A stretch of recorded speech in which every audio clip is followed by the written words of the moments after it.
Good evening, everyone. Welcome to another episode of On Deck here on FTSN. I'm honored tonight to have Joba Chamberlain, 10-year MLB vet and member of the 2009 New York Yankees World Series team on with me tonight. Joba, just want to say thank you for coming on. And how are we doing tonight? Good, man. Thanks for having me. Yeah, it's we're getting some hot weather in Nebraska, but it's baseball season and we got about 35 games left. So it's about to get interesting. It's always a fun time of the year. Can't get. I'm in Florida, so it's pretty hot down here too, and can't complain when almost in October.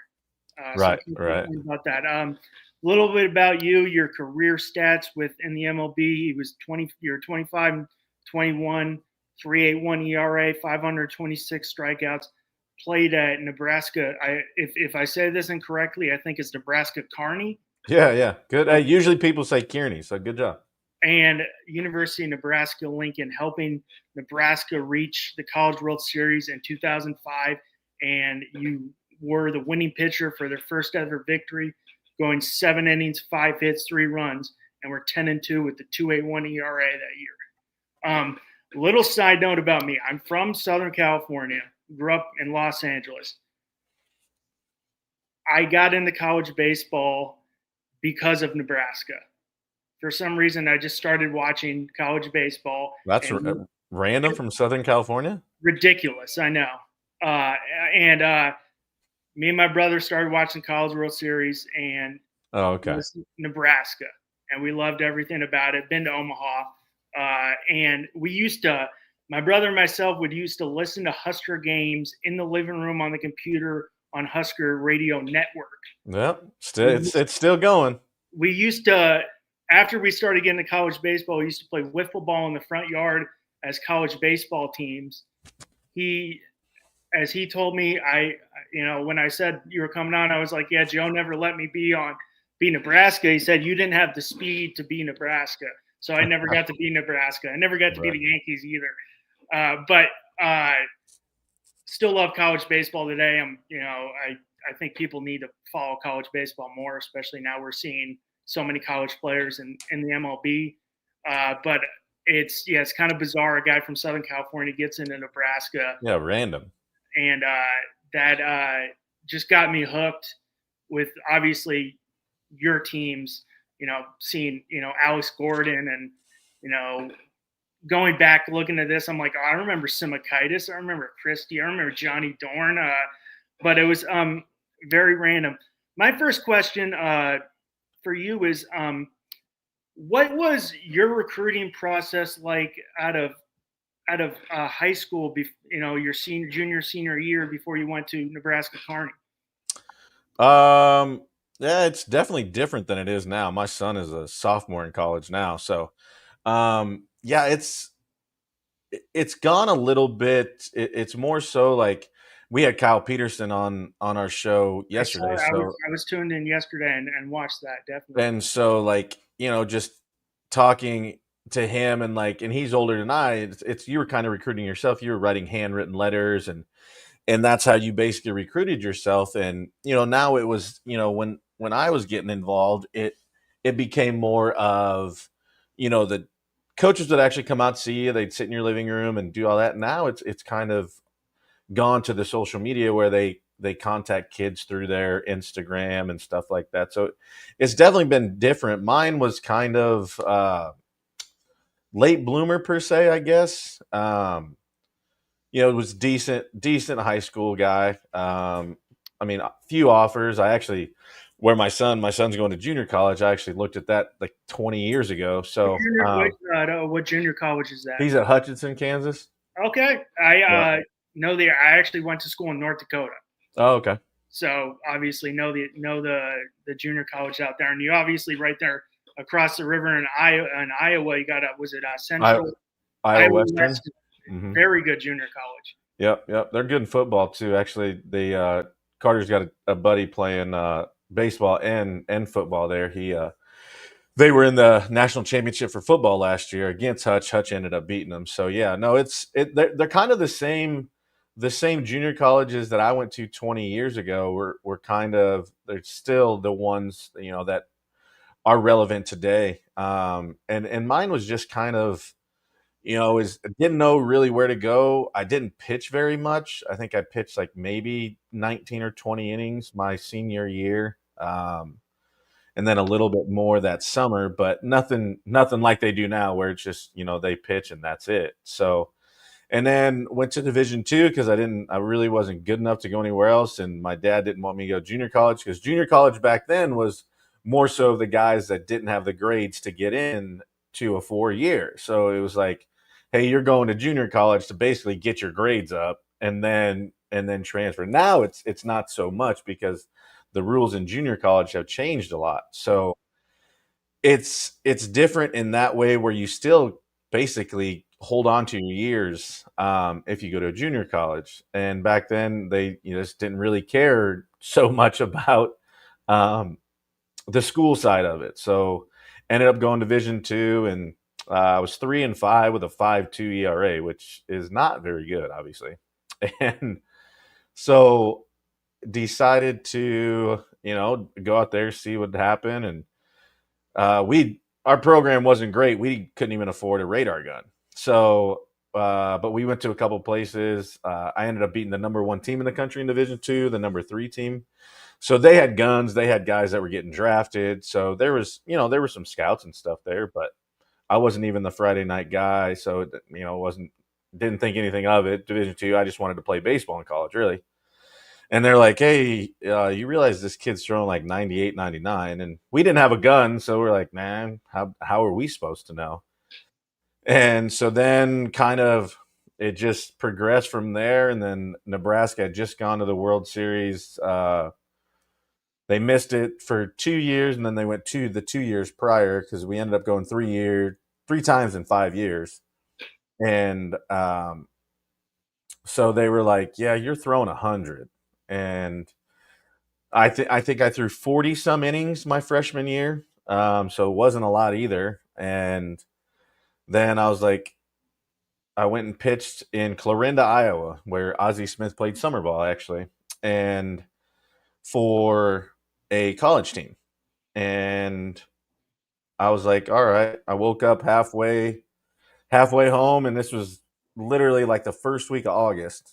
So I'm like, I probably should make a decision here soon. School's about to start.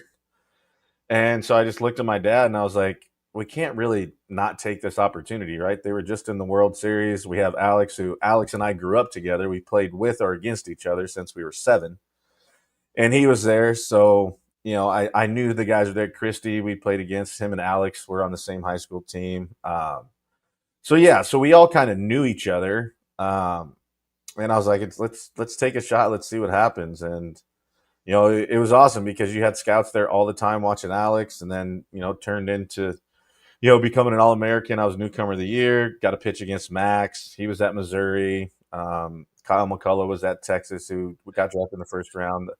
So, yeah, there was a lot of talent there in that year. We were in the Big 12 still at the time, and 3 of the 8 teams that went to Omaha that year were from the Big 12. It was Texas, Baylor, and us. So, you got a lot of scouts that watched you. So that was kind of the process of it all. And now it's completely different. So I'm learning in just as much as like my son is how this new process works of the recruiting and the transfer portal and all that stuff. So it's you never stop learning, I guess, and that's kind of what I'm coming to a realization as my son's going through it again. So, and we'll have to go through it again. Knock on wood that he goes somewhere and doesn't get drafted after this year. So we'll do the same process again. So I guess I'm just getting started again.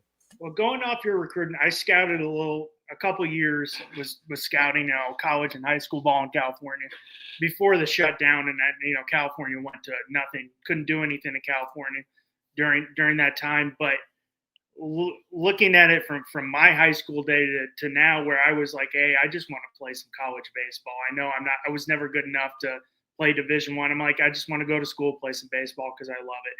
And doing it now, seeing it now with the showcase circus and how many coaches. Oh, we got 10 coaches just watching here for the showcase now. Kind of think it's a ripoff too. because a lot of those kids just It's a pay money grab for sure. 100%. Just to say, like, I went to this whatever June camp showcase, what like, yeah, because you paid the $350. Like, I mean, I get it. Like, there's some that are invite only, and I understand that, but a lot of it is a money grab as far as they can do this, they can do that. Well, if you're good enough, they're going to find you either way. Scouting does help, but I mean, now that you can just go online, type somebody's in, but those numbers may not be realistic. And I have this argument with people all the time about, there's one thing to see what they can do in a showcase. There's another thing to see what they do when the lights are on and there's a runner on second with 2 outs in the 8th inning and see if they can get the job done. So it's a more of a like, and I've had this conversation with a lot of parents, with a lot of people about youth sports, about high school sports and so on. And I would say it's about 80% believe it's a full blown money grab. I never dog and pony showed my son. I know a lot of parents that haven't. I know some that do. And does it work out for some? Yeah, but are the odds in your favor? No. Will you get seen or whatever by a lot of people? Yeah, but if you're good enough and you work hard enough, they'll find you. That's for sure. So, yeah, it's different. And bigger states are crazy. I got buddies that live in these in the Nevadas, the Californias, the Floridas, and I'm like, man, do y'all ever take a break? Like, do you ever just get to be a family and like have like a Sunday dinner? Or like, I mean, your vacation is literally traveling to another baseball showcase or tournament or whatever. So I'm like, man, I still want my son to be a kid, right? I still want him to jump fences and play in the dirt. Like, I still want all that, but some just do it all year round, and it's happening more so than I would like. But hell, I only got one kid, so that's all I have to worry about. I mean, you're definitely right with the. I mean, I did the showcase, not uh, got work showcases, and I did it once where I got one of my former coaches, and I really liked his son, and I was like, hey, you got the senior showcase, you're looking to come in, and like 6 coaches showed up. He pitched, 1 inning. I felt like an asshole. I'm like, he was a PE teacher, so it wasn't like he was raking in the money. I'm like, dude, I feel like a terrible person. We had a kid show up to a showcase 8 times. Because he thought he'd be D1. I'm like, there's and definitely California. There's a lot of in the Southern California area. It's D1 or bust. I'm like, as you can see, there's a lot of great schools. I went to a D2, ended up at a D2 in North Dakota, and we played Minnesota State, Mankato, St. Cloud State. Where I mean, I remember we played Mankato. Their number 4 pitcher was throwing 98. I mean, so it's just not the D1 or bust, but California's that way. And definitely, I think obviously you could probably see now, like with the Little League World Series going on, these kids get burned out from. These kids are so good now, they get burned out from baseball because they're playing so much that they're not being a kid. Yeah, it's and a lot of these teams too. Like, I even saw it. My son, they ended up winning the NBC World Series in Wichita for college, and literally like 2 of the teams was literally just getting a bunch of their like all-star teams around there together to play in the NBC. So it just doesn't stop at the youth level. It continues to go up the ladder. But yeah, it's just and I think more so too. It for these kids, it's sexy for them to say I'm going D1.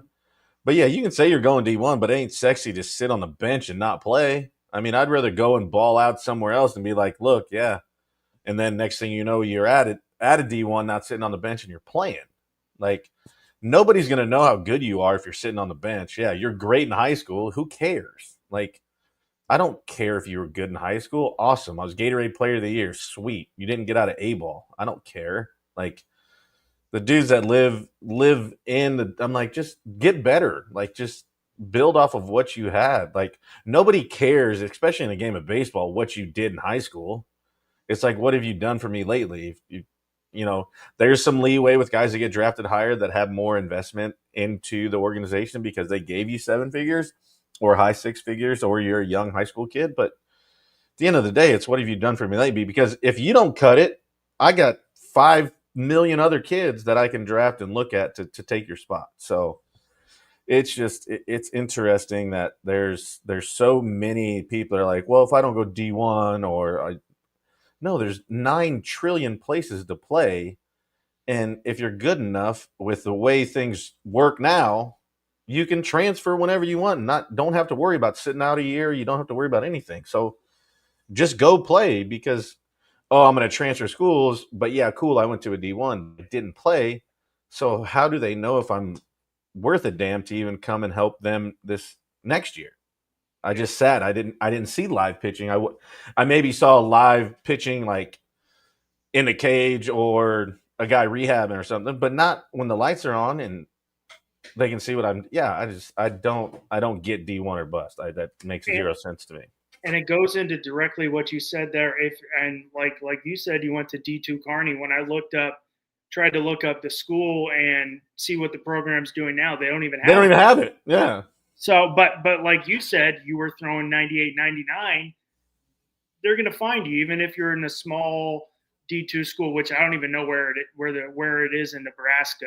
Western Nebraska. It's like 2.5 hours, basically west of Lincoln. I mean, Okay. Oh, it's one of the bigger cities that, like, well, depending on if school is in session or not. It's like the fourth or fifth biggest, and it's I think like 55,000 with students and like 35 with no students. So yeah, 80% of the population in Nebraska is less than like 3,000 people. So well, you wouldn't know if you go to Lincoln, Nebraska on a Saturday. You'd have no clue because that place is nuts. And still, I'm weird. On my bucket list is going to Memorial Stadium, going to Fayetteville, and going to Hawksfield at Haymaker Park. And you don't hear that too much.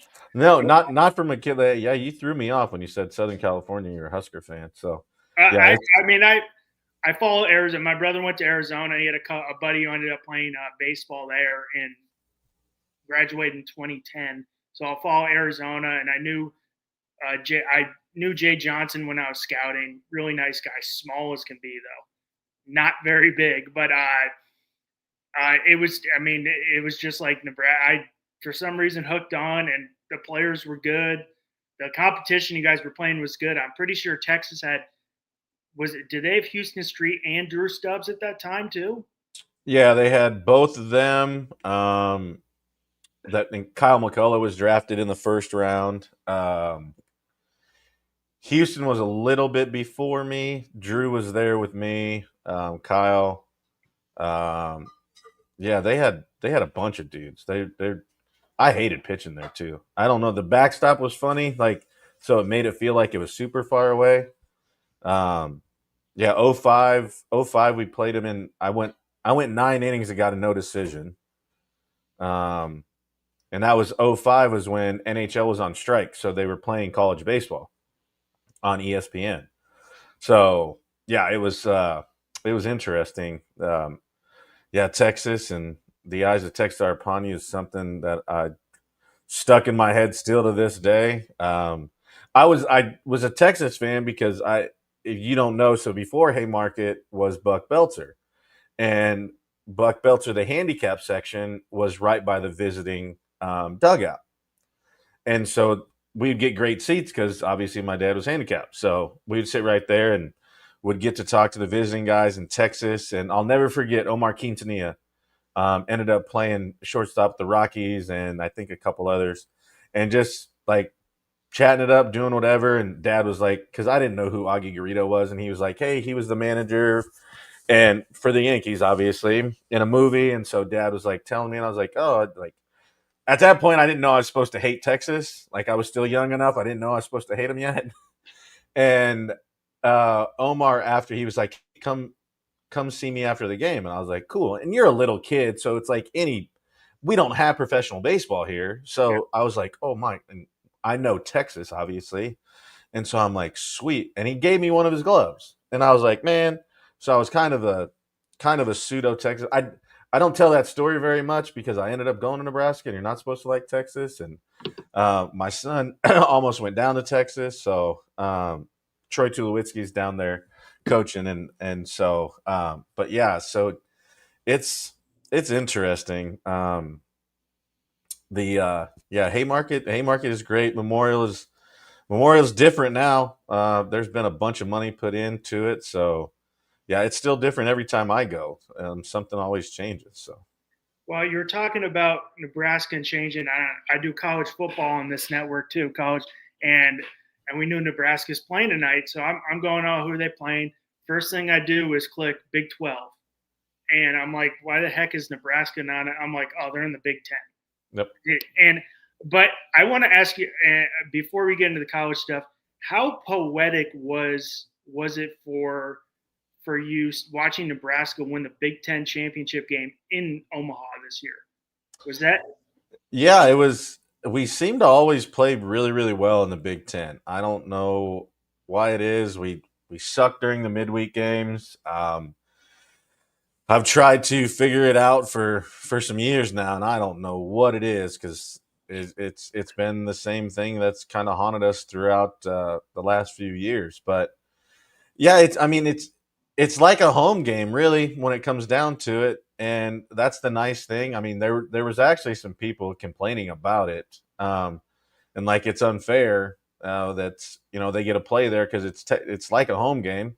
Um, I mean, and technically, yeah, but hey, you guys have like professional sports. We don't have that, so let us have this. But yeah. no, it's nice. I mean, and obviously the College World Series being here, but yeah, being able to win it, at home and to be able to celebrate, in your home state, granted not in Lincoln, but it's good. And hopefully we can make the next step, man. It's been tough. We thought last year injuries kind of haunted us a little bit, but bringing back 80% of your roster from a team, that was kind of, obviously losing Power and Bryce and Max and both of those guys are doing some really good things. And in pro ball right now. Obviously, Bryce getting called up. Max Anderson now AAA with the Tigers. So they've done some really good things, and some guys coming out, and hopefully, this year's team can make that next step after they get past the tournament to do some things and maybe host a regional. That would be awesome. I mean, the NCAA would be stupid not to have them if they're good enough to host because they're going to be sold out all the time. So. Hopefully they make that next step, man. It's I love college baseball. I covered the College World Series for the first time this year, which was really, really fun. Awesome. Really weird because there were still guys that covered me in my career that are still covering not only high school baseball but the College World Series, and it was funny being up in the press area and grabbing food and some Gatorades and waters and what have you. And I saw a couple of guys that I've known really, really well that have done plenty of articles on me, and I kind of was like, "Hey, how you doing?" And they looked at me, and then they looked down at my credential, and they're like, "What are you doing here?"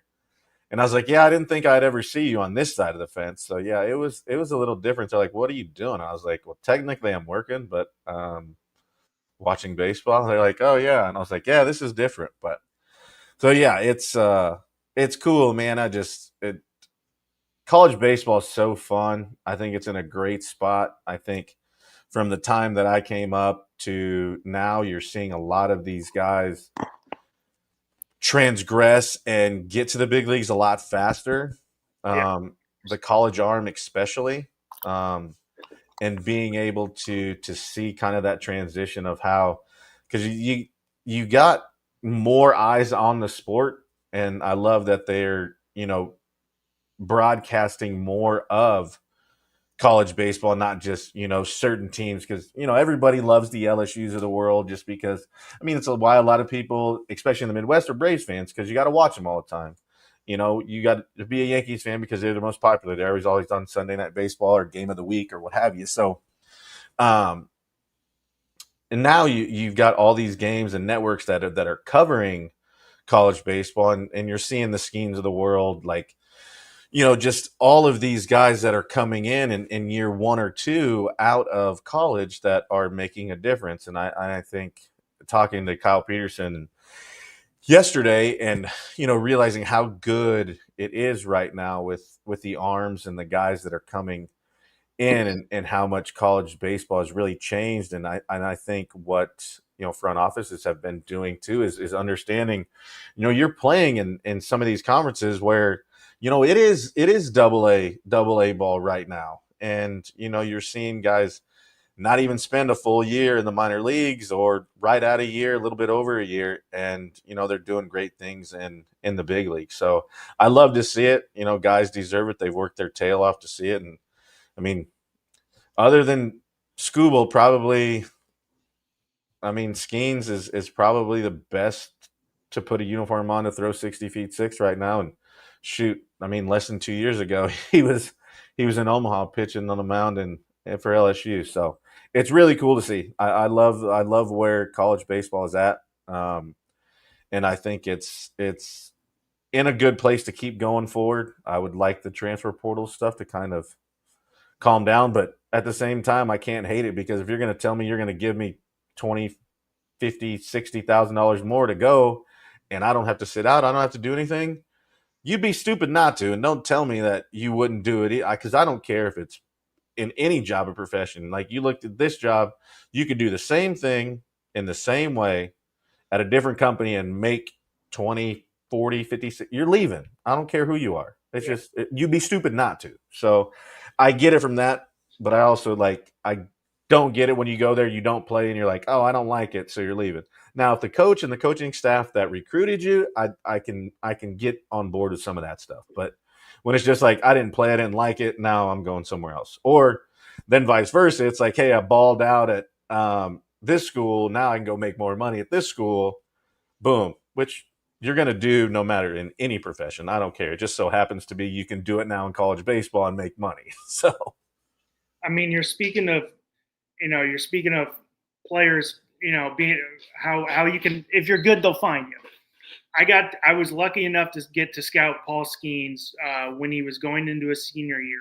I won't say I didn't find him or anything. There's a couple guys that I scouted heavily their junior year out of my area, Chase Mydroth and Kyle Caros, that I was on more. But I got lucky enough to scout Skeens when he was 17, and he wasn't even, going into his freshman year, he pitched against, played against Jared Jones, and nobody even cared about Skeens. And Jared Jones, who is hurt right now with the Pirates, was he was the bigger name in Southern California. Skeens was just, hey, it's this big guy.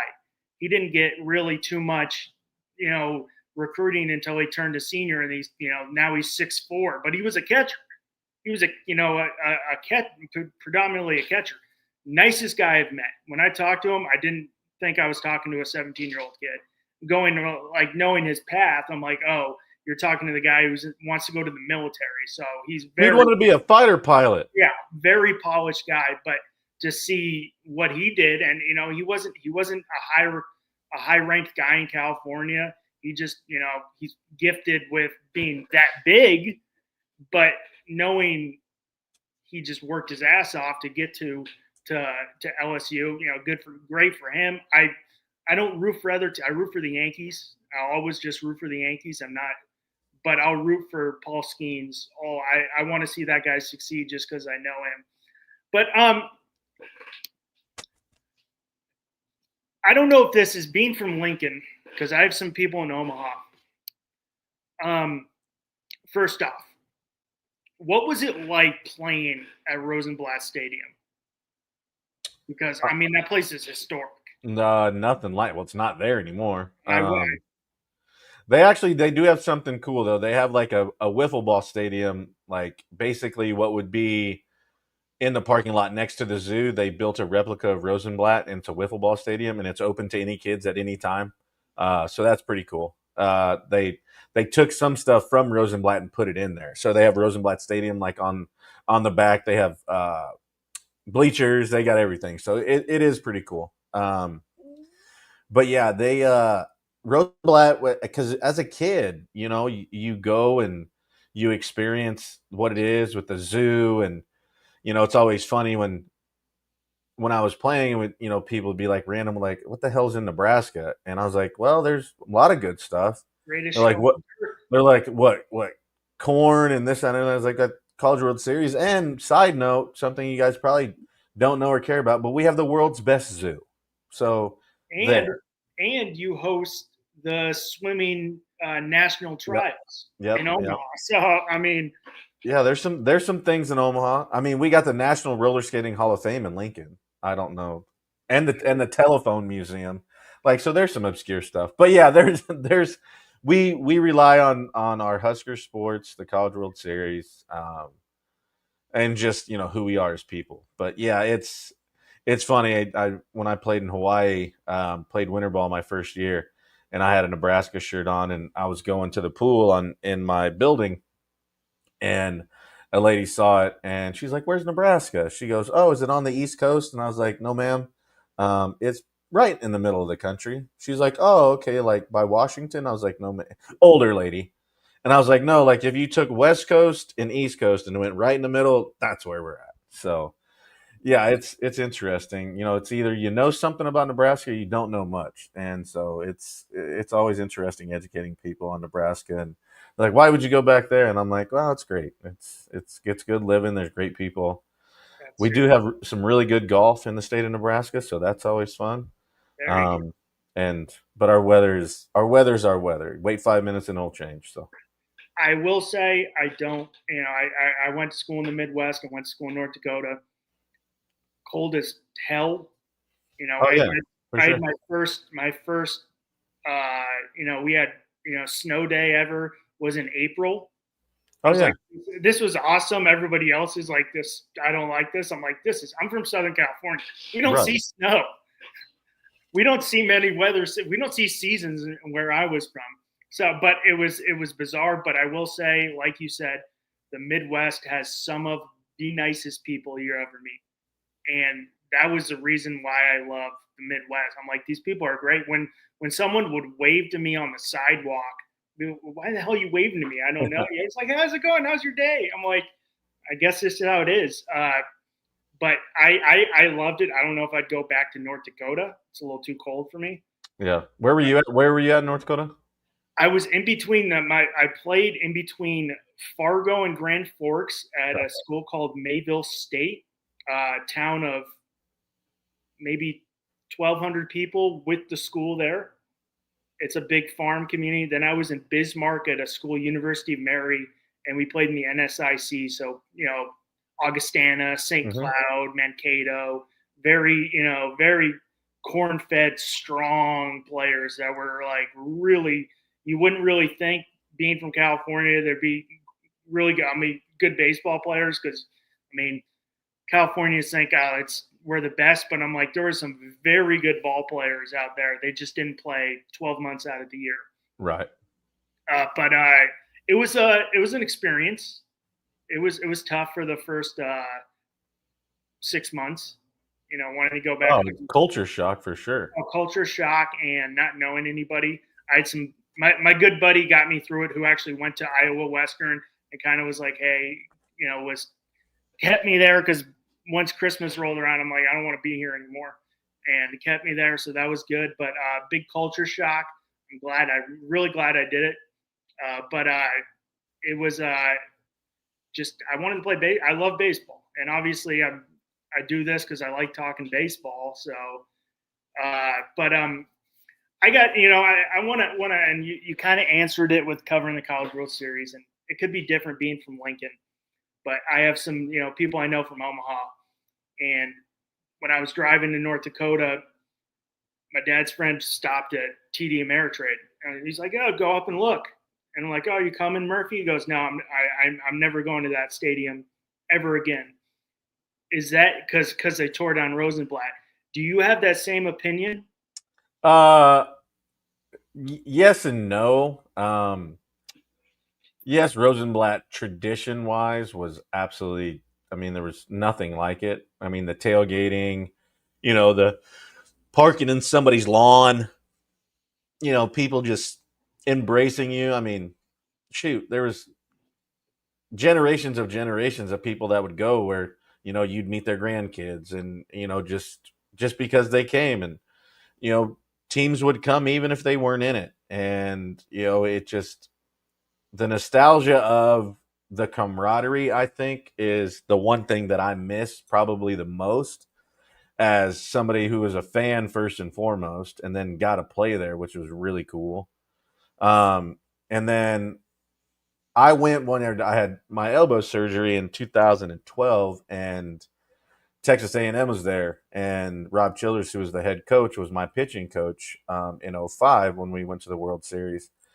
And so, obviously, called him and was like, "Hey, I'd love," because I hadn't seen the new stadium, and obviously I knew it was being built, but so I went and I was like, he's like, "Yeah, come back at it," and it was just so bland. Like there was no history. Like, Yeah. in Rosenblatt there was pictures of the Omaha Royals guys that played in AAA there, and none got to the big leagues, and the George Bretts of the world and all that, and just the history that had gone along with it. And then when you walked into the new one, now it's a little bit better just because they've created some tradition now, with obviously the Big Ten, and then with the College World Series. So it's gotten a little bit better as far as like people kind of embracing it. It'll never be like the tailgating and the camaraderie because there's just not enough space like it was at Rosenblatt, where you could go down the hill in the open parking lot right there. You could go in the parking lot up top by the zoo, walk along the street. You'd walk into what looked like a house and it was like the Nike store or something like that. So I don't. I would. It's better than it was. It still will never be Rosenblatt, and won't even come close. I don't think it'll ever get to that point. They've tried to obviously start new traditions with obviously the Jello shots and stuff like that, where they've tried to create some of the nostalgia that Rosenblatt had. But it's a lot better, I will say, for the fans in terms of proximity, because there was nothing close to Rosenblatt. Like it was always a drive. It was always a pain in the butt. And like obviously it's expensive as crap to go down there and stay during the College World Series. But it's like once you go down there, you're down there. You don't ever need a car. You don't need, anything. So it's literally you can fly in. I mean, you have to book a year or two in advance if you're going to come, and which is, I've always wondered as a parent, you're going to be there for a certain amount of days. Well, then what happens if you make a Cinderella run or something like that? And then you're like, okay, it turned into what was supposed to be like 4 days. Now is like 2 weeks. Yeah. And so I've always wondered that I'm going to do a story on that next year and like follow a team and like kind of like their journey, and how you navigate through, like, hey, does mom come this day? Does dad come this day? Like, do we bring the whole family? Like, who goes back? Like, I just think it's a really interesting story that not a lot of people, they see the game, they see the fans. It's like, hey, people still got jobs and they got pets at homes. They may have other kids, it's just something really cool that I want to cover next year. But it's not ever going to be Rosenblatt. It won't. It'll create history, and it's had its moments. They had a big one, with Arkansas on the no hitter, almost a perfect game. But so there's been moments created, and it's gonna have its moments. It's gonna have some special memories, but it'll never be the Blatt. It won't. And especially people that are from here, it definitely is something. When it got tore down, like as baseball fans, like a little bit of you went with it. Even you don't have to be a Royals fan. I would have hated to have been the Royals when they had it at Rosenblatt, because they had to go on a road trip for like 3.5 weeks. Like that would suck. But yeah, it'll create its own, but it'll never be Rosenblatt. It's fun. I mean, not to say I wouldn't step in it, but that's being a little aggressive. I still want to watch the game. Yeah. 100%. I I mean, obviously, I never got to go. I got to see it, and I will say, when you said one of the best zoos, Omaha Zoo is phenomenal, but definitely way just in the middle of nowhere, both Rosenblatt and the zoo. But when I was, went in 2000 to, I'm from a family of seven, so I have three sisters and a brother. So there's five, seven of us. So we're going to family reunion in Minnesota. We can't afford to fly from California, Minnesota. So we flew to Nebraska and then drove to Minnesota. But the people we're staying with, we went to check out Rosenblatt and just walked around, and then the zoo. I'm like, Nebraska Zoo. I'm still only about 9 or 10. Right. But I'm like, and at that time you're like, what's in Nebraska? Yeah, right. No, I said that. So and yeah, but I will 100%. It just doesn't feel that it feels more like a professional sporting event now than it does a collegiate event. But I mean, on the on the transferring from Kearney to Nebraska, what you had spoken about the decision on that.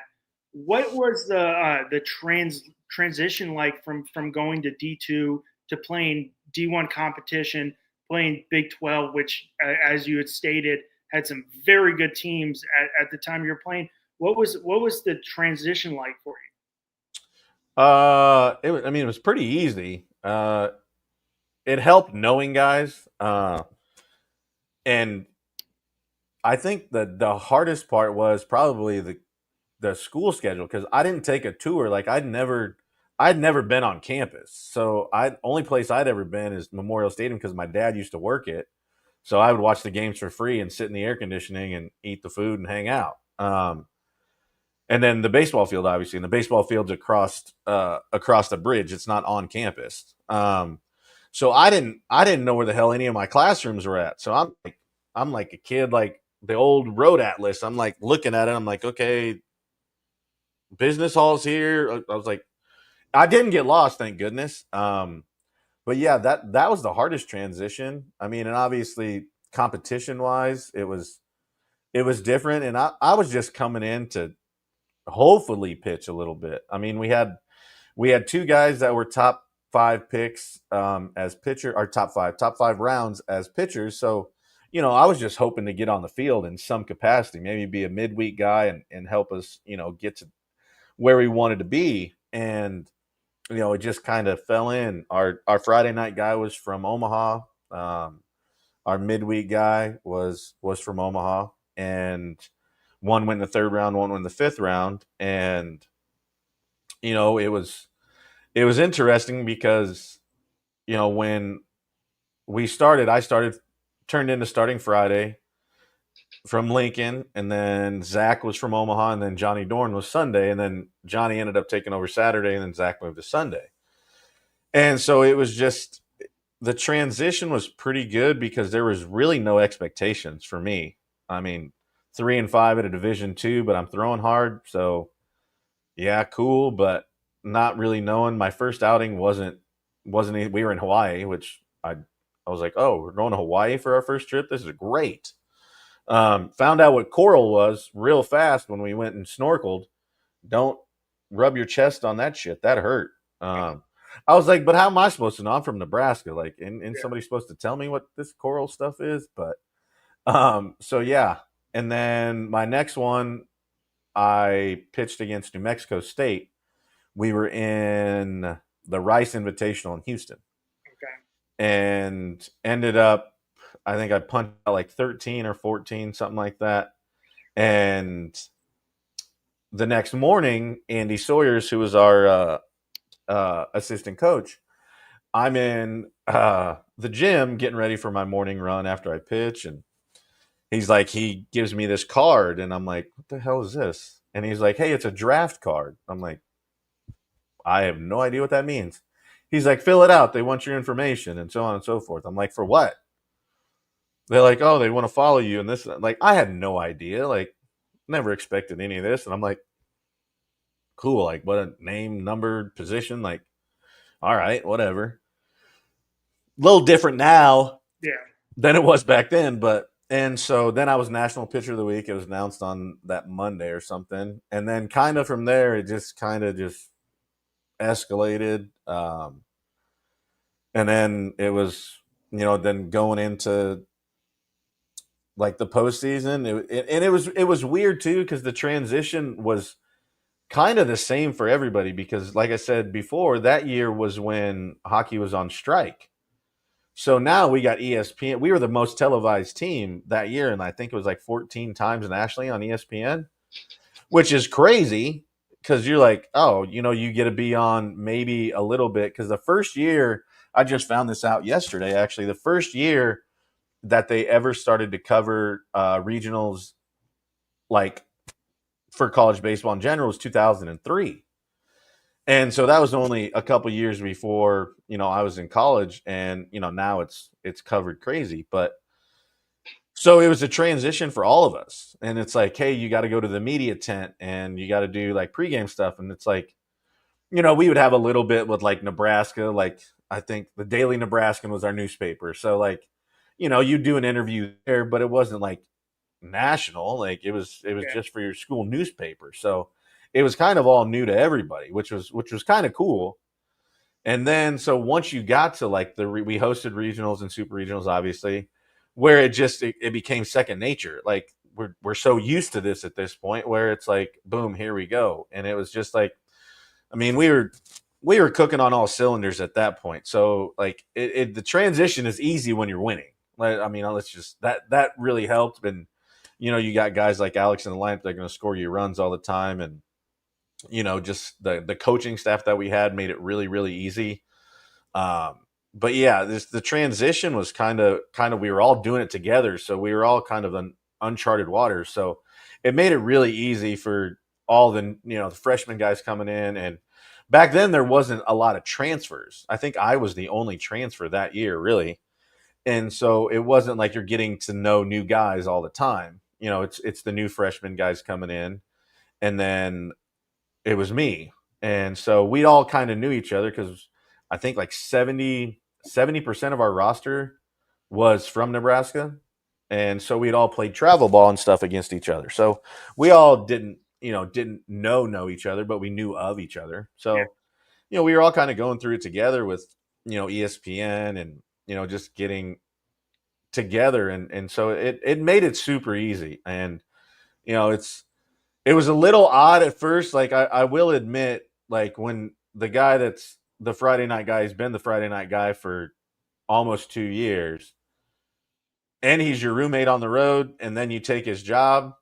Well, let's just say we weren't roommates much longer after that. So yeah, that was a little weird, but other than that, it was great, man. I mean, you get to those situations, and like I didn't even have my own pair of pants at Division 2. Now you're getting like, I still have jumpsuits and T-shirts and stuff from my sophomore year of college from Nebraska because we got so much stuff. And I was like, and now I see what they get, and I'm like, man, we didn't get nothing compared to what they got now.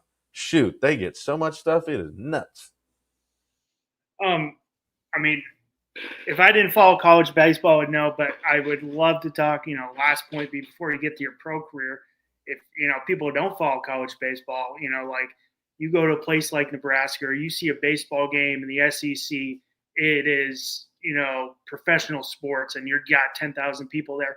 What was it like going out on a Friday night pitching in front of those loyal Big Red fans? Man, it was. We were the second, I think, the second largest attendance per game behind LSU, I think. And they their stadium, I think, averages, I think, like 16,000. If I'd have to This double is check. the box, the original box. Yeah, yeah, the original LSU. And we had just obviously opened Haymarket, and I think we won Field of the Year. That it's won Field of the Year a bunch of times in college baseball. But we were standing room only, and it was always so fun because I couldn't just sit in my locker. Like we would get there. I had like Friday, my day was set. I'd go get lunch. I'd go take a nap. We had to be the field by 3:30, 4 o'clock to eat, get ready, do BP. And I'd always go out for BP and just hang out. And then I'd go get ready. But I'd always want to be out there for when the gates opened because you'd see grown men. And I'm talking anywhere from college students, and they sat out a berm in the outfield, and I had a bunch of really good buddies who I'm still friends with to this day, and they had this computer guru as one of their roommates you always have that one guy that hangs out with all the athletes that's not an athlete, Yeah. and he was that dude. My dad called him Dan, not the athlete. That's literally what my dad called him because he wasn't. And he'd be like, non-athlete Dan. I'm like, yeah, that's him. He's like, okay, just check it. And so they would like look up all like information about dudes that we were playing against, and they would just get all over him, which was great. But you'd see guys coming in because the berm was basically first come, first serve. And so they'd be running with their blankets and all the other stuff and be like sliding for their spots. It was awesome. And then that would be my cue. As soon as it would be gone, I'd go get ready. But, it was sold out every game, rain or shine. Um, it was so cool to see the support, and that's with every sport in Nebraska pretty much. The loyalty that it has. I mean, we've sold out football since the Cold War, and we haven't been good in football for some years now. So, um, but yeah, just doing that, and the one thing that was the craziest thing, obviously, being sold out every day, pretty much. I mean, even on Tuesdays when we be playing like a South Dakota State or something like that, we still got 6,000-7,000 people, which is crazy to me. And then when we made it to the World Series, like people were lined up on the side of the road, like with signs. And I was just like, what is going on here? Like this is real. And, it's awesome. And, obviously playing in the World Series and in two components, obviously in college and in the big leagues, man, they're so incredibly like rewarding in so many ways, and they're both special moments, and they had both hold special moments in my heart, in my baseball career, and to do it at home, um, in your home state for Nebraska, and was really really cool. And then obviously to win a World Series, in New York for the Yankees, it's there's just two really cool moments that I was able to accomplish in my career. And you don't think you're ever going to be able to do any of them. You dream about it, playing catch and being in the backyard playing wiffle ball with your buddies, and bottom of the ninth, we've all played those games as baseball kids, and to be able to actually do it was pretty cool. I mean, you spoke about the scouting process. Sounded like that was kind of like, oh shit, now they're interested in me. But getting drafted in that was it Comp A, 41st overall. What was the biggest challenge you faced from transitioning from college to professional baseball? Being a dad, Being a, I just had my son in April and got drafted in June. Baseball was easy. That was the easy part. It was trying to figure out how the hell I barely take care of myself, let alone another human being. Um, yeah, I found out I got drafted with my son and a baby Bjorn on the internet. That's how I found out. It's not like it is today. Yeah, I was literally like, "Hey, what are we doing, Carter? Oh yeah, here we go. The draft is coming. Boop doo doo doo. Oh hey, we just got drafted." And I'm like, "Here you go. I got to go do press and all the other stuff." So yeah, it was just figuring it out. Really, I mean, I didn't know what was going on. It was kind of just wait for the phone call, let your agent tell you when and where to be, and that was really about it. There was no premonition or no thought or any leg to. I didn't know anybody that. I mean, I talked to Alex a little bit, but he was so busy. It was just like and he was literally in. I think he was in Wichita. He was in Double A, and and he was like, "Hey, congratulations, blah blah blah." And I was just kind of it. It wasn't like, "Hey, what happens after you get drafted in the first round? What do you do?" Like, so literally, I just relied on my agent to. They're like, "Hey, they're going to send you to Tampa. You got to do this physical." Oh yeah, P.S. They're sending you to Hawaii, and I'm like, "What? The hell's in Hawaii?" They're like, "Oh, winter ball," and I'm like, "Oh, sweet. Let me explain this one with a newborn baby. Yeah, this is great." So, yeah, I mean, they're just trying to figure that out and trying to figure out how the hell to be a parent when I mean, I was a teenager. I don't. I mean, it's been a long time for me. I still can't believe it's 2025. But what were I mean, were the towns you're playing? Were the Yankees minor league uh, minus Tampa? Were you in? I was in Trenton, which Trenton's still there. It's like the Yeah, summer, and now obviously they're in Somerset. And then Scranton was AAA. which not much in Scranton either. Man, I messed up that Ruby Tuesday on Montage Mountain though. I don't know if it's there anymore, but I crushed that thing for lunch all the time. Um, so I mean, you got brought up on August 7th, 2007. I missed you by 2 days. I was there the 5th and the 6th. My story, first time going to Yankee Stadium. My dad's from Yonkers, New York. So, Oh, love Yonkers. and when we visited, I said, "Hey, Dad, this is where I want to live." And he laughed at me and said, "Good job, Russ. You're never living here because these are $1 million homes." Oh And yeah. yeah. But first Ben went back. My dad, one of his friends, he's a paralegal, musician paralegal, was a lawyer, and he's a lawyer for the Yankees. So he got us into Yankee Stadium, and he brought us up the first game to the box. So we got to go up there. Randy Levine is walking by. Still there to this day too. Still remember this day.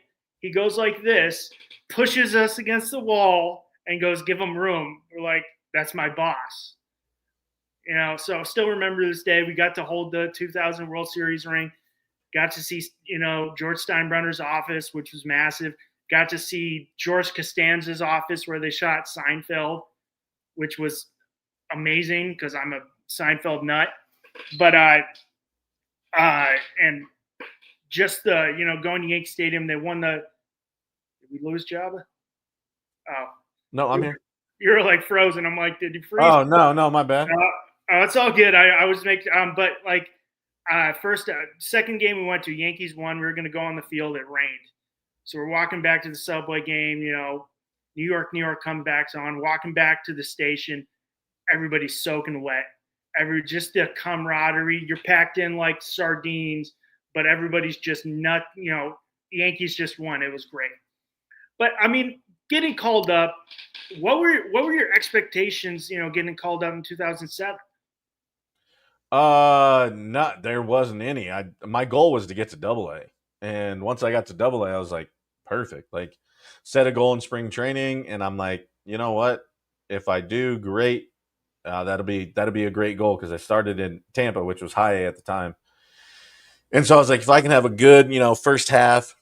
I blew out my hamstring in spring training, so I didn't even get started till I think it was the end of May. And so, and I think I make 5 or 6 starts. And damn, I thought Grisham went deep 3 days in a row. That's He just flew out to the right. just So yeah, it was. I didn't have any, and then all of a sudden it's like boom, boom, boom. Here you go, and they're like, "All right, you're going to the big leagues." I'm like, "What?" And nobody had ever done it in Yankee history that fast. I didn't go to spring training, so nobody knew who I was. Like when I got there, Mo thought I was from Alaska. A-Rod thought I was African. The only people I knew were Husey and Jeff Karsten, so that helped to kind of ask some questions and not act like a full blown idiot. Like I've never done this before, which I'd never had. So I could have got away with it a little bit, I guess, maybe. But it was nice to have those guys there because they were rehabbing as I was rehabbing as well. So, those guys were in the big leagues. That was the year that Husey was throwing the no-hitter in Texas and then hurt his hamstring as well. And so got to know those guys. So when I got up there, it helped a little bit. But I never had pitched out of the bullpen. I didn't know what to expect. I obviously had like 4 or 6 innings in AAA, but AAA is not the big leagues. So for me, there was really no expectation because I was like, hey, am I doing this right? Like, I've never pitched out of the bullpen. Like, do I need to do more? Do I need to do less? Do I need to, change, my pitch arsenal? I don't know what I'm supposed to do, honestly. So, it was kind of just fly by the seat of your pants because that was really only thing I knew was if I pitched one day, I got a day off. If I pitched 2 innings, I had 2 days off. That's the only thing that I really knew, and that was the only expectation per se that I had at that point going into it. Well, you got my next question was talking about you going back and forth the bullpen and starting pitching. Uh, was there a preference? Did you want to be a starter, or did you like the bullpen after a while? Um, I mean, I started my whole career, so um, that's the only thing I knew. Yeah, And so, but obviously, you're getting called up to go to the big leagues. I don't care what I'm doing. I'm going to be in the big leagues. Yeah, 100%. My first year, what, I can't complain about nothing at this point. So, no, I mean, the only thing that, and I've said this 10 million times, is I just wish there was more consistency. Like, let me run out every 5 days. If we got to an innings, they say it was 140, 150, just cut me off. Like, let me get to the 150 and then boom, I'm done. Like, don't let me, start spring training, then move to the pen, then move to the pen, then start. Like, the back and forth and just the consistency of it. Um, I just wish there would have been more of that. Uh, but no, there really was. I love doing them both. Obviously, as a reliever, you get an opportunity to help the team on a different level. As a starter, you got one shot, and then you have to wear it for 4 days, whether good or bad. Um, and I loved that challenge as well. So there wasn't really one that I specifically liked more. Um, Being a reliever is a little bit more of paying attention to your body, because you may work out, play catch, and compete all in the same day. So, like, there's a little bit more of listening, and like sometimes less is more. It's like, hey, I can get after it today. I haven't pitched in a couple days, and as a starter, your easiest day should be the day you pitch, because it's just getting locked in. The days before is for that, every fifth day to grind, and that should be your easiest day. So there were part that I loved about all of it, but I wouldn't say there's either one stood out more. I mean, energy is a little bit different, being a high leverage guy, and I'm an emotional person, so that kind of came out and showed. But I mean, I did it as a starter too, so yeah, no, just consistency. I wish would have been a little bit more, but obviously, I didn't have enough time in the big leagues to even you know say anything at that point. Maybe if I was 5, 6, 7 years in, then I can speak up a little bit. But at that point, you're just kind of like, hey, I'm in the big leagues. Like, I'm sure, whatever you want me to fold towels. Yeah, I'll fold towels. I don't care. I mean, it seems like for your minor league career, you might have been like one of the first college guys to go so quick, like we're seeing nowadays. Because I mean, when I was looking up, I was like, oh, 2000 getting drafted. He was up in 2007. I'm like, that's not a quick, you see high school kids 5 years in there, college kids until recently, you're going through process and process and process. Um, I've been, watching MLB Network and some of the guys. Do you think, and they brought up from going to, double A's harder than triple A. Would you say it's a harder transition from going to single A to double A and then playing in triple A? Just because of like, you get to double A, the players are starting to get a little better, they're older. I would say there's two aspects of it. I think baseball wise is probably the jump to double A is probably a little. I mean, in my experience, everybody's obviously going to have a different opinion of this. For me, it was because now you're getting like true prospects, like you're getting guys that are about to make the next jump. And now it's like guys, not everybody, but guys are making in at bat adjustments, not next game or next at bat. They're making adjustments as the at bat is going on, and you notice that. Um, so I think from that perspective, it was harder going to double A. But what I thought was harder going to triple A was the clubhouse, because you got so many guys that are this close to getting there, or there's guys that are this close to getting there because they've already been there and now they got sent down and now they want to get back up. Then you got the other kid that's just in AAA trying to get to the big leagues for the first time, that's grinding, doing whatever. And then you got the bitter old dude that's been up and down 4 times this year and is pissed off. So I think from that perspective, AAA was harder because the clubhouse was completely different because you had dudes with big league time. Yeah. AA, the game was harder because you're getting, the prospects and guys that, are going to be in the big leagues that year or, here in the very, very near future. So that was different.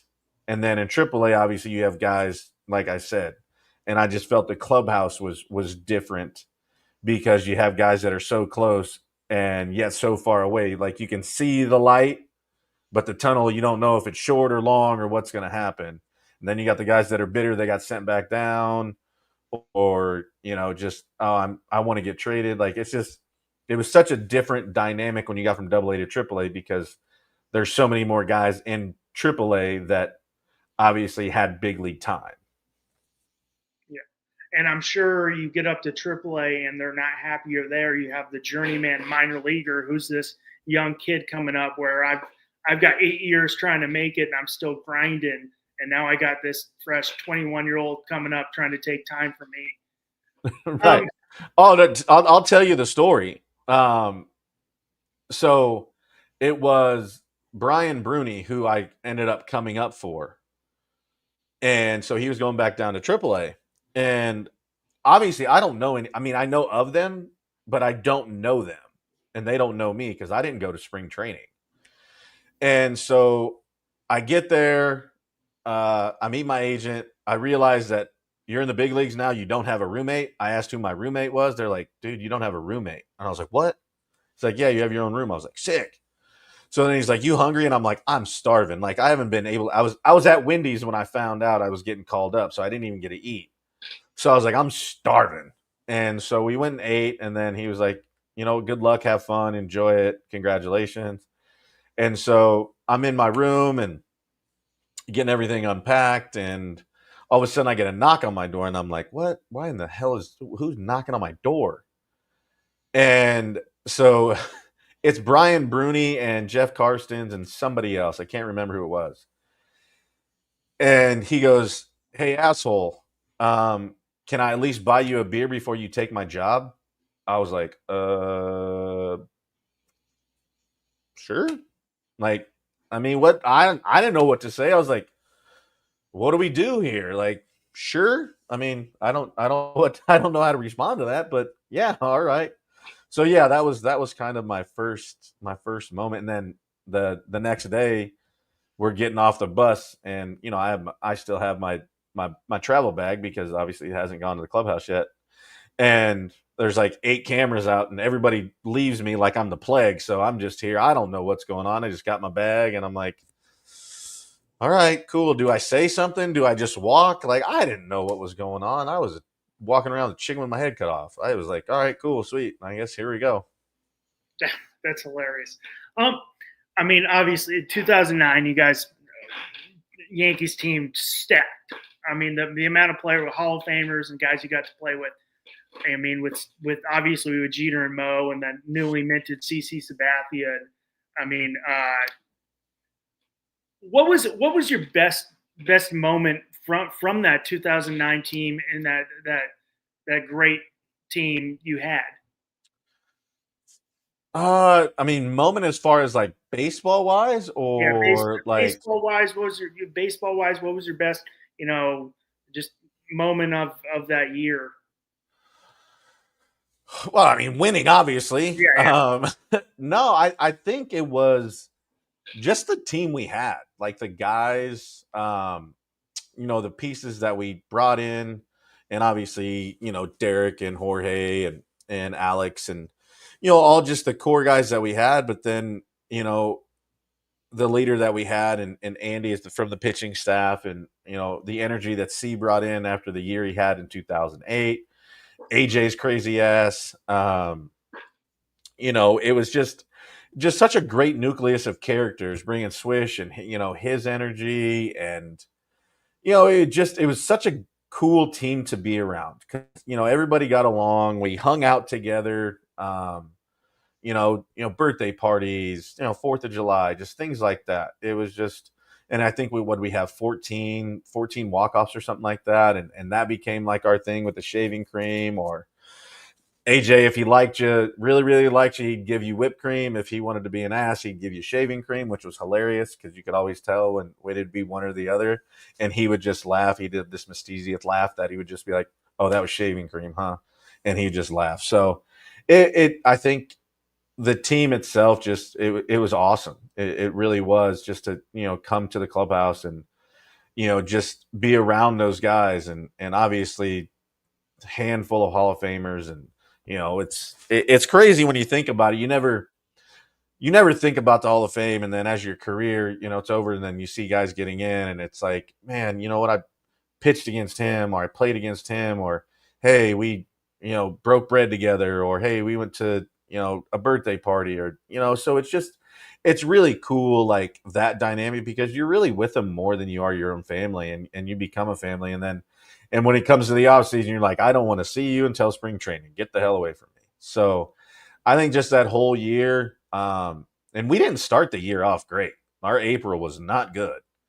So, and we're opening a new stadium, so it was kind of just like, oh gosh, here we go again. So, but no, it literally was just the guys, the amount of fun we had, and then being able to obviously finish it, and to do it at home, was awesome. I don't think I slept for like 3 days, and it was great. It was just such a cool team and dynamic, and it was so fun to come to the yard every day. It's kind of funny you brought up, AJ Burnett giving you shaving cream. My second year scouting, I meet this Giant scout. His name's Chuck Fick. Yeah, I think he was with the Cardinals. Now he's with the Giants. He's giving me shit the whole time, always just chirping me. His son runs the SoCal Giants. I'm like, dude, your dad's kind of an asshole. He goes, he goes, no, he really likes you, dude. That's just his way of, just talking shit to you. That's just his way to know he likes it. I'm like, all right, I guess I kind of made it. At least, but I was like, dude, your dad's kind of an asshole. He likes you. Don't worry. Just, dude, that's his personality. Right. But I mean, I might not have slept for 2 days after that World Series, and I wasn't even playing. I was watching. Right. And I've literally, and I catch myself saying this, being a diehard Yankees fan since, from birth. I always say we. And then I catch myself. You have weird fandoms from Southern California. Yeah, well, so this is my dad's from New York. You can that makes sense. You can either go with your family's team or your hometown team. No, that's fair. And I went with my dad. I'm a Jets fan too, so when people are like, "Oh, sorry, bro, you are struggling. You are struggling." Oh yeah. I love it, but it's painful. But people are like, "Oh, you're a front runner. You're a Yankees fan." I'm like, "Well, I'm also a Jets fan," and they're like, "Oh," I'm like, "Yeah." That evens out, yeah, for sure. Don't give me so much on that. But I mean, it was just always, my dad never forced Yankees or Jets on it. Just kind of went down the way like that. It was weird. But I always, when speaking of the Yankees or the Jets, I'll say we.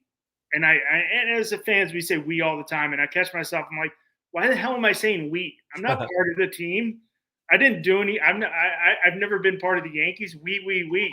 And I'm like, why do I say that? Why do fans say that? You know what? I have this conversation too, fairly often with people. And some are, I get some that are really like, why do you say it? You haven't thrown a pitch, whatever, this, that, and other thing. And then you'll have some, and you know what? You're just as embedded in the, and some are more embedded in this. I don't know what you like, universe or what have you, like. And we like, I get it. I understand. Like, and it started with me early being from Nebraska, because that's the only thing we have. So it didn't matter if you played football, if whatever. Like, yeah, we won in '75. I wasn't even born, but I'll say we. Like, Yeah, we got 5 national championships. I was only alive for 3 of them. So I'm like, yeah. So, but I was like, my first car was red. It's like, it's just, I get it. And I love the we aspect of it because if you guys don't show up, there's no game. That's not fun for us. Like, the we thing for me is I find it hilarious. And I think you guys deserve it just as much because some people take this shit harder than we do. And like, I get it. Like, it you live and die on every pitch, and I love being interactive on social media because it's crazy because I see the way it is here in Nebraska with like Husker athletics, and then being fortunate enough to be a part of the Yankee organization and the fans that you see like the tattoos and you see the memorabilia collections and all the other stuff. I'm like, man, y'all go in, and just the pride you take in it is something that I love, and it's infectious. And you can and I'll agree with anybody. You can love me as much as you hate me. If I suck, you deserve to boo me. Like, I I will never boo a person on a baseball field because I know how hard it is. I get that. But I'm also not paying $300 for a ticket to see a good product, right? That's the same. I just use that as an analogy. Like, if I want to go get a good steak at a restaurant and it's not cooked the way I want it, I'm going to send it back. Yeah. I in turn will never boo anybody on a baseball field because I get it. But at the same time, when it does happen and I sucked and you guys booed me, I got nothing to say. I should have been better. You guys spent your hard-earned money to come out and spend time. Like, you are part of this as much as I sucked and I didn't do my job. So you have every right to boo me. And people that get pissed off about it, you don't like it, play better. I mean, really, that's at the end of the day, that's what it is. I know I sucked. You boo shit out of me. Fine. Like, I don't care. Yeah. Like, I know I didn't do my job. And it's crazy, especially now with the way freaking prices are. You can't go to a damn game and not spend with the family of 4 like 500, $600 to like have decent seats and get some food and whatever. You want to see a good product. Like, you want to see that stay fair. No, foul. Damn. Um, so yeah, it's just, I get it. And that be a part of it. It makes it great for all of us. And for people that say it isn't and they get pissed off when you get booed, you know why you got booed? Because you suck. We had a shitty day. That's fine. It's okay. Like, it's fine to get booed. As Pedro says, and as a lot. Now that one's fair. Yes. They don't boo nobodies. Like, if they didn't care or weren't like embedded into it and like with you, they wouldn't care. They'd be like, oh, we'll get somebody else. This guy, you know what, whatever. So yeah, I mean, shit. When I left New York and went to Detroit, I'm walking out. Torrey Hunter's playing right field. I'm in Fenway, and they're chanting "Yankees suck." Like, perfect, thank you. That means I did something. Like, if I was just walking on the field and you didn't do anything, I'm like, damn, I really did suck. Like, So I mean, yeah, be a part of it. We is we. Like, yeah, you are just a part of it because at the same time, it's like you're paying hard-earned money to be a part of something that we are a part of. I get it. I understand it. And Yeah. we keep riding with it. It's we, yeah. I appreciate it. Like, there are some that they're Yeah. they're extenuated. Like, when you become like a front, especially here with like the Royals and the Cubs. Name me, other than like the superstars, name me some players and some history about it, and then I'll give that you're a fan and not just because they started to win. But if you're true in what it is, yeah, go ahead, throw the we out there anytime. I say, like I said, I say we with Huskers when we talk about college football, and we ain't been good forever. And I just said we, and I ain't never strapped on the pads for Nebraska, but we suck. Yeah. I mean, you went to school there, so Yeah, I mean, I guess. you got a little more than I get. I mean, I say we all the time. At the end of the day, too, like, it's just sports. So like, this network was started in Miami, so all the guys are Dolphins fans, and and I'm a Jets fan. They when they found out I was Jets fan, the guy was like, "What the hell? I have a Jets fan on my network." Right. And he'll give me shit all the time about it. I'm like, I don't really care. Like, at the end of the day, he's a good person. That's all that matters. If you talk shit to me about my team, whatever, I don't care. I'm going to talk shit. I want some shit talk back too. Like, yeah, just like I know we suck, but I'm still like that's still I'm going to talk about it. Like, yeah, don't expect me just to roll over. I mean, I trash the Yankees more than my own team, more than other teams. You know, maybe it's because I am a Jets fan. I am more a pessimistic sports fan than an optimistic guy because I'm a New York Jets fan, so I'm used to a lot of heartbreak. Right. But I love it. I really don't care if you don't like my team. I know all my friends in California are all Dodgers fans. They say you talk too much shit. I'm like, I don't care. You can talk it back to me. And then I also say if the Jets ever win a Super Bowl, I will never shut up. So you might. I don't think you'd be the only person to say that either. I would, I would never stop talking. So one Super Bowl would get it done. But how baseball's changed. Do you think now we're seeing analytics so big in baseball, and I saw it in scouting. Do you think there's teams nowadays place too big a emphasis on analytics in the game?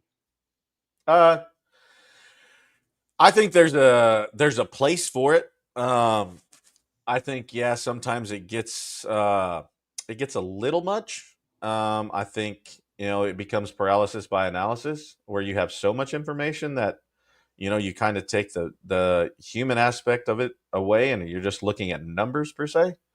So I believe there are good things about analytics. I'm not talking bad about analytics because there are some really, really good things with it.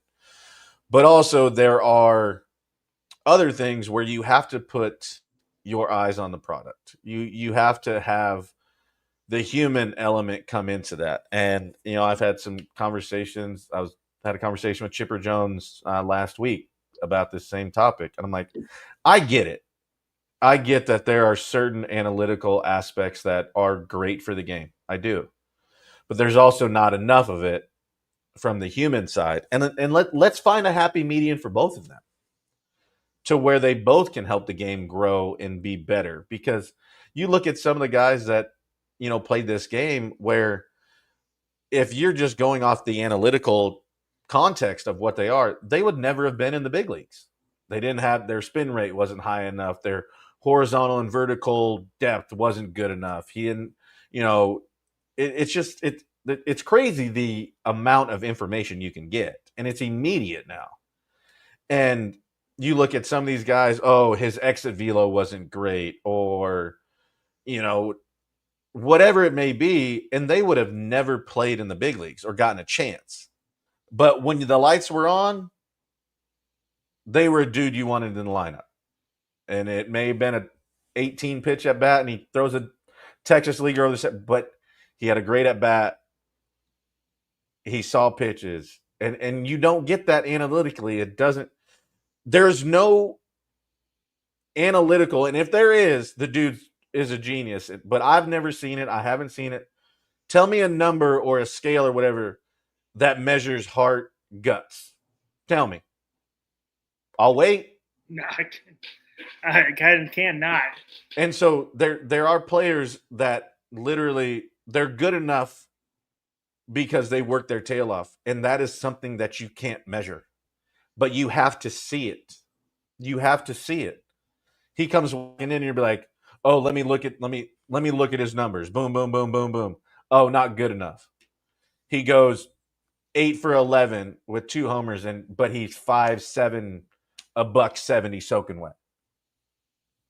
Not great exit velo, not launch angle, whatever. But the guy that has great launch angle and whatever just went 1 for 17 with 8 punch outs. Who you taking? Yeah. The guy that has better analytical standards, or the guy that showed out and played? Yeah. I mean, you're taking the guy. Find the happy median for me. I get there are some things that are very, very useful in the game as far as the analytical side. But also let's meet halfway. Let's meet halfway and go from there. I get it. I mean, baseball's weird. You could like I heard you guys talk about last night on your show. It was Kyle Peterson. You could hitting the shit out of the ball, hard as hell, and be 0 for 22 Yep. because you're hitting the ball. What other sports like that? I'm crushing the ball, but I'm hitting it at someone. What other sport in this universe is like that? So I'm swinging a good bat, but I'm 0. Yep. And my problem with the analytics, and I've seen is, and especially in October, you got to play with some feel. And I think some of these coaches, and I've seen it with Dave Robert. They're just I'm mapping it out. I'm like, once you get to October, you can't map everything out. I'm gonna go. Hey, this pitcher's rocking. He's throwing good. I'm gonna keep him in, not just because this was on my card. So I mean, baseball's all about feel, especially when you get there. And Are you use Snell as an example when he's with the Rays? oh my, When he got pulled in the World Series. oh, Stupid. yes. So I mean, you got to have some. I get it. Analytics has its place in baseball, but to solely base analytics on spin rate and on exit velo and all that, and like you said, I mean, the guy busts his ass to get there. That doesn't show up in your numbers all the time. I mean, look, I'll just use David Eckstein as an example. World Series MVP. The dude had to crow hop to get the damn ball across the diamond. You're not picking that dude if you're going based on analytics. That guy swung a wet noodle. He swung one of them little floaties that you have in the pool. But he got it done. You take that guy on your team any day of the week. And it ain't because of his analytics. It's because he's got big balls. And he goes out and plays the game the right way, hard, and gets it done. You're going to want that dude on your team. Yeah, we're all going to look at Aaron Judge and be like, yeah, I love that guy. Oh, yeah, he's hitting 330 with 40. Boom, I'm taking him. Duh. But he goes and does it. But you're not going to take the David Ecksteins of the world all the time, because now if you're using all the analytics of it, the dude's not even on the bench. The dude might not even be giving you water in the big league clubhouse. I remember I was at Game 3, and was it 2003 at Angel Stadium watching. My best friend had season tickets to the Angels, 6 rows behind the Yankees dugout. I was young. I still remember I got Jeter to wave at me because I called him Mr. Jeter. Everybody's like, Derek. I'm like, hey, Mr. Jeter. And he's like, hey, kid. Tori looked around. Zim glared at me, but he glared at everybody. But I remember that I slammed my head against the seat above me when Jeff Nelson, gave up the lead. It wasn't fun because they all had the rally monkey at that time, and they had the thunder sticks, and everybody around me was pounding them, and I'm over there, 12, crying almost in my seat. But I agree. There's a place in analytics, but you can't. Feel is so much, and baseball's there's so much feel in it, and you don't see the analytics. What are some pitchers you really like following right now? Oh shoot! I mean, where's the list start? I mean, there's so many guys for different reasons, really. You like to see the young guys. You like to see those guys. I mean, I love to see the old heads like Max and Clayton, and still go and do their things. Like it's fun. I like watching pitching in any context. I mean, whether it's starters, relievers. There's not one per se. Like, I like watching the game of baseball. Really, I just love the game. There's so many talented arms and so many guys that do things that you're just like, wow, the ball shouldn't move like that, and how does he do this? Like, so, for me, it's just fun watching it and seeing how the game has progressed. And I mean, when I came up, there was a couple of us throwing 100. Now it's like 100. Holy cow! Like, and there's guys in between. There's guys. There was a great article about Matthew Boyd, who I played with Matthew, and he was kind of all over the board and couldn't figure it out. He was chasing velocity. Then he ended up getting Tommy John. And the article was, he was like, man, you know what? I'm going to go back to being who got me here. Trusting my changeup, not chasing velo. And look, he goes an all-star and he's having, he's one of the best pitchers in the big leagues right now. And then you got, Scooble, who just, you're like, okay, yeah, well, we know what we're getting here. And then, everything in between. You still got 41-year-old Max Scherzer going out doing his thing. Clayton's still doing his thing. I mean, it's just fun to see. And then you got the, young energy coming up and Miz and those guys. So yeah, it's really just a good time for baseball, I think, and all these young arms and guys that are going on. I mean, Ver's having a weird year. Like, I don't know how he did today. He was going into this game. He was 1-9, and he got his 3,500 strikeout. And he's still doing. He's still throwing 95. And so it's fun just watching the game and seeing all these guys do. Oh no, Stan. Okay, cut it off the end. Um, just doing really, really cool things and throwing pitches where you're like, I don't know how somebody even hits this. Like, it's just, coming out of the same spot and one's going left and one's going right. I don't get it. It's fun to watch. I'm glad I'm on this side. That's for sure. Verlander went 4 1/3, 7 hits, 7 runs, 4 Ks. Oh, I'm sorry. Oh no! Like I said, it's been a rough year for my guy. He's getting up there. I mean, his definitely as a Yankee fan, he caused some pain when he was with the Astros. But Yeah. and with the whole scandal there, I've people, having Dodger friends, they always complain. I'm like, at the end of the day, I get it. They took it a little too far. They had to beat the Yankees to get to the World Series. The Yankees didn't hit. Right. They were, so you still got to be able to hit the baseball, and the Yankees didn't do that. Mm-hmm. But speaking of guys throwing 100, I remember throwing another wrench. I played at Compton Community College, and throw another wrench in there for you, which I've been played in Compton since 8th grade, which is weird if you look at me. But well, that's not the demographic of Compton. I can tell you that much. No, I was like one of 15, one of 20. Huh.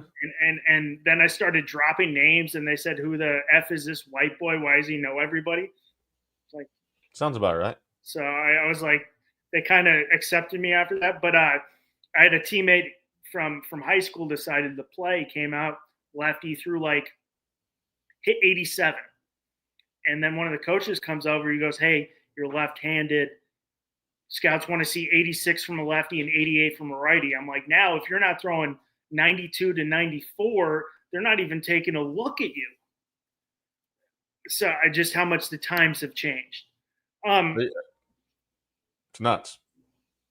And I mean, I don't know about you being a guy who's purely pitching, and a guy I really enjoy watching is Scooble, but I love how, and I always talk about how younger players should watch him because his changeup is so strong. And I'm like, if you're a younger guy wanting to pitch, develop that changeup. Because, I mean, and you see with Scooble, yes, he throws 96 to 98, but that changeup's such a good out pitch. Yeah, and when you can pitch off that, I mean, when you can locate a fastball in all four quadrants and then throw a changeup, I mean, it makes the game pretty easy, and then you can throw a wrinkle in it. It makes the game, and obviously guys are starting to pitch more at the top of the zone, where you've seen where that really, wasn't prevalent back, 15, 20 years ago. So yeah, I mean, it's changing for sure, in a lot of ways. And, some for the good, some I may disagree with a little bit, but I mean, that's just the way the game is headed. So you got to figure out what you can run with and make the best of it. And then some of the other stuff, listen to it in one ear and let it go out the other, because it doesn't make any sense. Yeah. I mean, is there obviously you had a son, so he was going through youth baseball. What advice did you give him as a younger player? Now he's in college, when he was coming up, and what advice would you give younger players now who want to, try to get to your level, try to get to college? I know it's few and far to make it to even minor league baseball, but man, it's crazy, honestly. The best advice I could give too is for me is to not make it a job, because it feels like, now being embedded with Carter, and how busy they are and the things that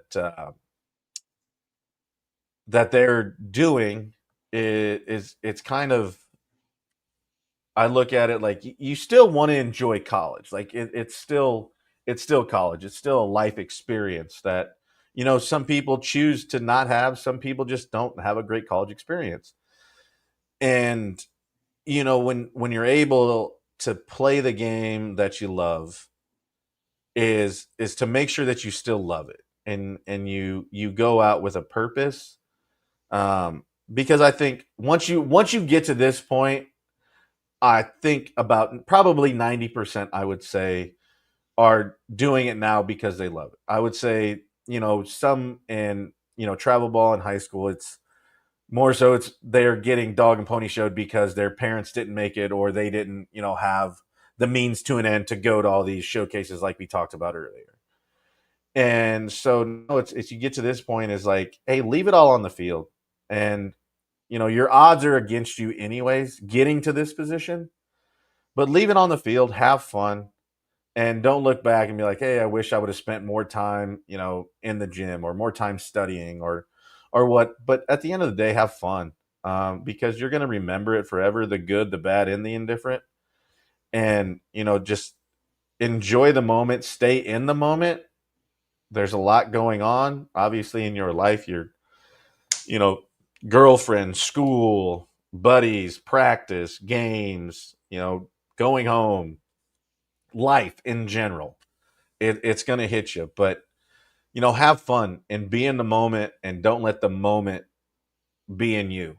And just stay in the moment and have fun. Life is too short. You don't know the last breath you're going to take. You don't know the last pitch you're ever going to throw. You don't know the last pitch you're going to see at the plate.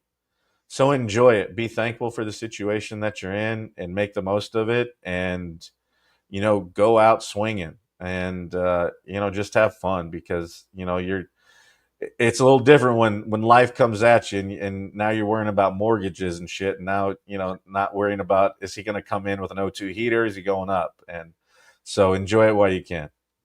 Well, Joba, I really want to thank you for coming on. You got Last it. thing is, I know your podcast. If you want to tell the listeners where they can find you before, I don't want to keep you away from dinner. So Oh, just no, yeah, you're good. Stomach's growling a little bit. So a little bit, but I mean, we got to talk. I could talk baseball, and you for coming sure. on talking college baseball. I don't get enough of it, Oh, which is yeah, no. unbelievable. But Once college baseball gets going, we'll definitely get together again. 100%, I would love Yeah. that.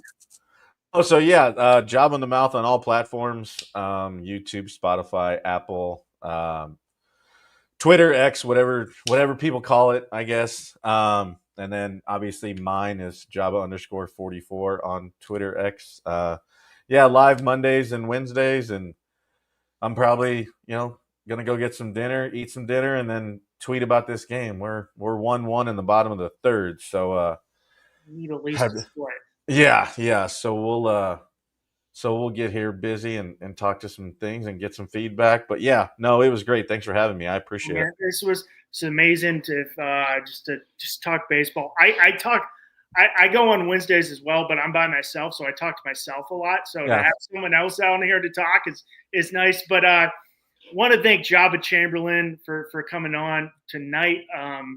It was a great episode, a lot of fun. Time flew by. I'm Russ Morgan. This is On Deck on FTSN. I hope everybody has a great night.